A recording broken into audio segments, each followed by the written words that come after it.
looking at the extension of the Solomon Hochar Highway, points to a number of things, just to recap for our listeners. Among them being the opportunity of the government to close an agreement with this construction company who declared bankruptcy. They could have taken the simple way out. You declare bankruptcy, we've got a provision here in the contract, we're out of here. Did not do that. Instead, opted to have a conversation the last working day before the election to waive their right to, one, get out of that contract, and two, have the contractor responsible for a lot of work that's not done. Inside of there, we hear also that there were a lot of design changes, but nothing changed. Inside of there, we hear, however, there's an organization set up throughout the world to deal with standards for these kind of contracts. And this organization, well, they mandate that you've got to put out 10% of the money for, construction when you get a company like that. Instead, the PEP government, according to Minister Young, decided, hey, we give you 20%. It's all right. Instead of 10, take 20. Go ahead about it. We're looking at some things here that I said to Rhoda earlier that, as the minister said, he said we're looking at all our options. I hear bracelets, I hear Report Integrity Commission, I hear many questions coming up here. How do you weigh in on what you heard from the Minister, Stuart Young, on this issue? Dr. James, Let me give way to Rhoda first. No, you give it to Rhoda? Okay. But a few minutes. So I think you should weigh in. No, I can weigh in, but I'm not so sure. There was the government was supposed to keep 20% of the payment. They're supposed to give, upfront money of 10%. Yes, but right. if they are supposed to, who's supposed to give? The government gives upfront money of 10%, and then they changed it around. And then but there are some deals where the contractors have to put some money aside. Right, but then they changed. Okay, so they changed it from 10% to 20%, and for then the contractor's obligation. Or the I'm chuckling because I'm never too sure when Dr. James is hitting you something on the side, and I tell you why. Because the whole question of give back 10%, wink, wink. No, but Stuart talked about that 10% wink wink as well, because in the 6-page thing, he points out that money that would have gone up front, the state, it was incorporated into the larger figure that was paid. The state, of course, can give you an upfront. That's to get you going. 10%, yes. But the contractor, I think, is obliged to put aside a certain percentage of the contract sum, just in case things don't work out as they should have. And the question is, did this particular contractor put aside whatever percentage of the contract sum just in case things did not work out? Now, I don't have that knowledge, but I expect that should have been done. Now, quite apart from that, however, the question is whether the contractor, in declaring bankruptcy now, has left a burden on the government. And what precisely is the nature of that burden? Having applied for bankruptcy has certain legal implications, I imagine. I haven't followed this. I know that the former government, the Minister of Works, that is Saroj Rambachan, has been urging government to continue the project, to finish it. Because if we didn't go ahead in that way, we would be losing money. But now that the contractor has applied for bankruptcy, the question is, what are the implications? Well, you see, Doctor, that's where the disturbance is here. Because, I mean, the reorganization, that is one part of the bankruptcy, bankruptcy to reorganize, that was done in March of last year. And you get a situation where you get down to September, and the government did not exercise what is in the contract. It's called Clause 15.2 of the FIDIC contract, which would allow them to immediately terminate the contract. They did not exercise this. This is a number of months after. Good, that clarifies. And we run into a situation here where I am disturbed, and I'm going to throw this just to Rhoda for a moment, because I am disturbed by the line minister at the time saying, and reiterating in Parliament on Friday. Well, let's call his name. Is that Rambachan? Yes, it is. He said, I have, Saroj Rambachan, he said, I have no problem. There is no corruption on the highway. I'm willing to stand up to any scrutiny. Yes. He denied also that AOS was paid $5.2 billion. $5.2 billion. He is saying he sees no corruption. Only 49% of the highway completed. Now, I guess we're gonna have to quibble semantics here and ask former Minister Rambachan, what does he mean by corruption? because he might well be right that there's no corruption, but there's certainly mismanagement of state monies and mismanagement of this project, and them ignoring certain, I guess, laws and leeways that they had access to. If OS is bankrupt since March of 2015. Why in September 2015, September 3rd, if I remember correctly, why in September 3rd do you then waive your right to end this contract, knowing that whether you're the sitting government or somebody else is going to be the sitting government, you've now tied your hands and you cannot get out of this arrangement. And this is an arrangement where you've paid almost all of the money up front. Right, and you still and only half, a little less than half, the project has been completed. I've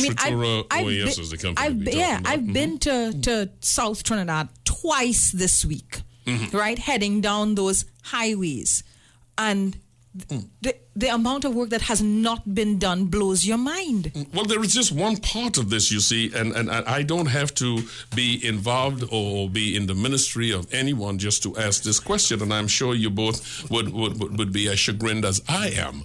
One, you have a company that declares bankruptcy. Okay. You have a situation where even now in the United States, although I disagree with them, the Republicans are saying, you're the government in power, but listen, before you give us a Supreme Court judge for life, let's wait until we get somebody who is going to be in there for the next 4 years. Yes. However, this is a government here in Trinidad and Tobago, the last working day before an election, which from all indications said this could be a toss-up. You go the last working day and you decide that you are going to waive your right to terminate a contract when you have had that opportunity since March? Ignore international global best practice. Exactly. And I find it disingenuous just on the face of this. If I'm to take the facts as presented by Minister Young, I find it disingenuous for someone to look at me and say, I see no corruption. What are you talking about? I mean, there is the law and there is the spirit of the law. I mean, you know, and from any measurement, you cannot enter into a situation of waiving a country's right. In other words, throwing away a country's money on the day before the fate of your administration. So what would the government of the past government, what would they have stood to gain by not exercising their right? We must ask that question. I guess what's being implied here, kickbacks, though, because some of the things, oh, sorry, should I have not said kickbacks? Some of the things that Stuart Young's speech to Parliament implied. I mean, you're looking at $1 billion being paid to OS Constructura up front before any work has happened. Right. You're looking at the advance payments not being deducted from the rest of the contract and again still being paid. So there's a sense in which advance payments happen twice. With the letter of intent bit of the contract, it's almost as if it's twice that 20% is paid. And there's also another aspect of it where a lot of the work was redesigned and given to local contractors. Right. So, and that money that they were paid to local contractors was not deducted from the $5.2 billion. Exactly. Wow. So OS is being paid to do a percentage of the job. They're being paid 100% to do a percentage of the job, and then other contractors are being called in now to do the rest of the job that OS Constructura hasn't done. Well, certainly the current government has a case. So my question now would be, what part of the Integrity in Public Life Act would apply here? I mean, I haven't had the opportunity yet to go to the Act to kind of figure out, which clauses, which subsections are likely to be at play here. But I think the sitting government does have a case where this highway is concerned. It must therefore seek redress. Yes, it must seek redress. And of course, now you're looking at the ways in which these public projects just kind of keep whipping us. The government has to find new monies now to finish the 51% that remains to be done. Because we unhook up to $8 billion now, right? Wow. This is a highway that was supposed to cost us $7 billion. Rambachan is urging the government in that context to finish the project. Sarud says there's no corruption. Well, I don't know. Well, as you said, you don't know what he means by corruption. But, anytime we see mismanagement, we must automatically think that corruption might be there. Not that it is there. Yeah, but there's that mismanagement possibility. should be a sign. Especially when costs are ballooning and projects are incomplete and incomplete to this extent. Once I see overruns, I begin to think, how did this happen? How do you pay almost the full cost of the project and only 49% of it is completed? But we don't do that. I mean, no sensible body does that. Well, I see two completely two things here that would hit a flag to me. One is that the body that controls these sort of arrangements says it's 10%, you pay 20. Two is I have the water waste plant for the Beaton situation with an example of things happening there that makes me go flag here. What are you reading at the end of the day? Okay, that's one area of it. I've got a number of them to cover here. The female voice you hear is that of Rhoda, Bharath, and the gentleman with a wonderful baritone over there is Dr. Winford James.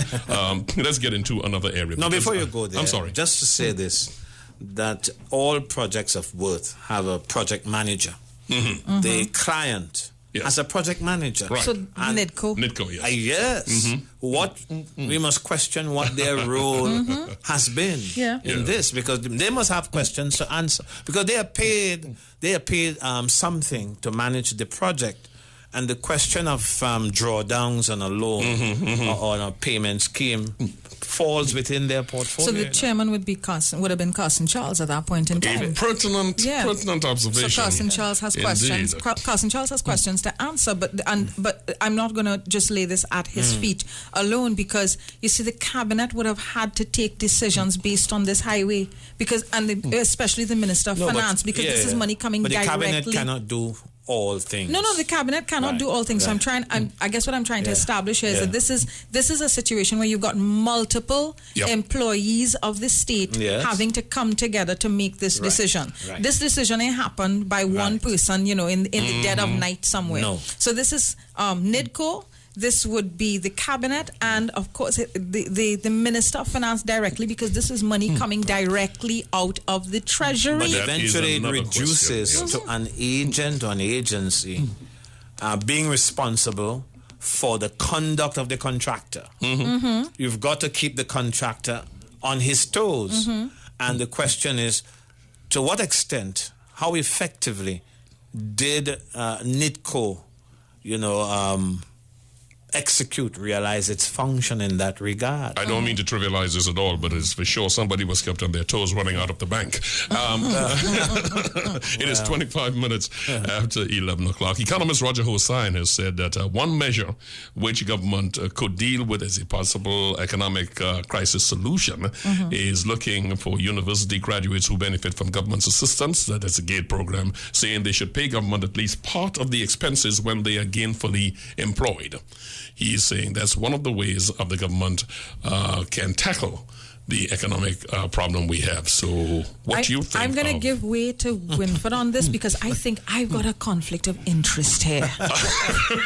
All right. No, I have recused you. I have a daughter who won. Well, you should recuse yourself as well. No, then. not at all. I'm trying to get to Come what on, you guys. I have a radio show. What Roger is reported to have said. Yes. I'm not so sure I understand the report I have heard, but I must say this. I have a daughter who won a national scholarship and who made sure that she came home to serve, right? Because of the fact that the country paid for her education. That's right. She came back and she gave service in different ministries. One of them was the Director of Public Prosecutions, and the other, of course, was the Minister of the Attorney General. After giving that service, she was freed, and then she went abroad to pursue a job. Now, she's right now in Cayman Islands. The point I'm making here is that there is an obligation for you to serve or to repay. That, I think, is what the Attorney General is saying. That exists right now. Right now. But Roger is saying that whether you come back to give service or not, that you must pay back a part of it to help with the financial problems that we have. First of all, I can't see how that helps the problem that we have. And secondly, if you have a scholarship, why should you have to repay a part of the money spent on you? Because the whole idea behind a scholarship is that you are given something. Well, for, you're being rewarded. You're rewarded for merit. For what you have you're achieved. You're being rewarded for merit. Right. Now, I'm going to jump in and say here that in terms of this of students, people who have gotten scholarships from the state or have gotten GATE from the state having to pay back, you need to then look at Ministry of Public Administration, because I think that's the ministry that has oversight of all of the scholarships and people who come back off scholarship, right? And the program that they have had for returning scholars giving back to the nation has not been managed well.